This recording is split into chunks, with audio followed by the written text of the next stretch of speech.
Hi, Steve Crystal here from Bookkeeping Life. Today I want to talk about having good communication habits when speaking with your clients, especially new potential clients.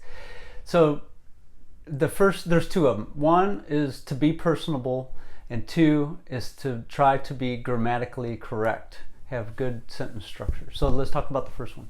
So I am amazed at how many times I get an email from somebody who I've never communicated with before, and they just start off saying something or asking something. They actually asking me a question, asking me to basically take time out of my day to answer a question, and they don't even say hello first. They don't say, "Hi Steve, and here's my question," or "Hi Steve, thanks for this video, but can you answer this question for me?" They just go right into it. That is no personality.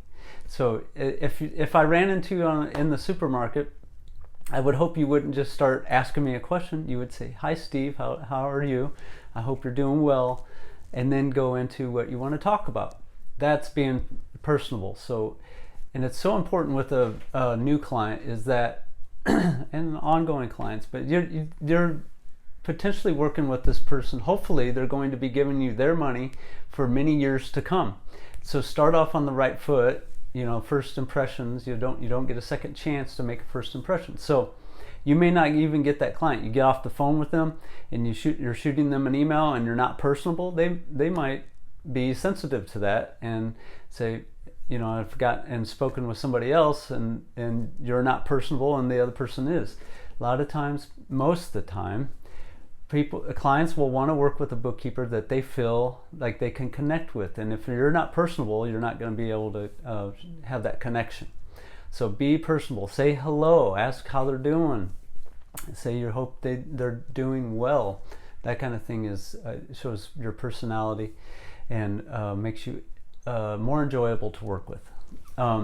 So then the second thing is so that's and if they email you and you're replying to them, that is, you haven't talked to them yet, so that is your first impression. So be very careful. And then also in the body of that email, you want to be grammatically correct. I get a lot of emails that are just jumbled words. I have to make assumptions as to what's even being said or asked. Take that extra time to try to be grammatically correct. Again, it's potentially your first impression to this potential client, and you want to make sure that you're putting your best self forward. You don't want to send out an email that has no personality, and then it's just a jumbled up words, sentence structure. And I want to say, I'm not perfect.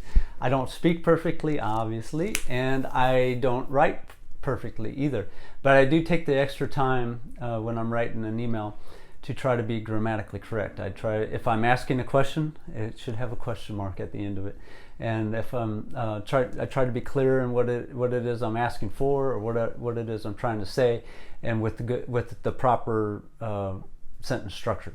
All right, so take a little extra time when you're communicating with people. Be personable, be nice.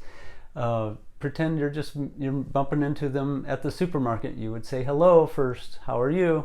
You wouldn't just jump right into something. So keep those two things in mind. Be personable when you're speaking with your potential clients and ongoing clients and everybody and me, and have good sentence structure. Be grammatically correct as possible. Again, I'm not perfect, so I'm not trying to say I am. If you have any questions, you can shoot me an email and be personable. Say "Hi Steve" at the beginning of it, but shoot me an email at steve@bookkeepinglife.com. I'm happy to answer all questions even if I can't really understand what you're asking me. And if you have any comments, leave them in the comment section below. Share this if you liked it and you want to share it to somebody. All right, I hope you have a great day. Be personable and try to have good sentence structure. Take care.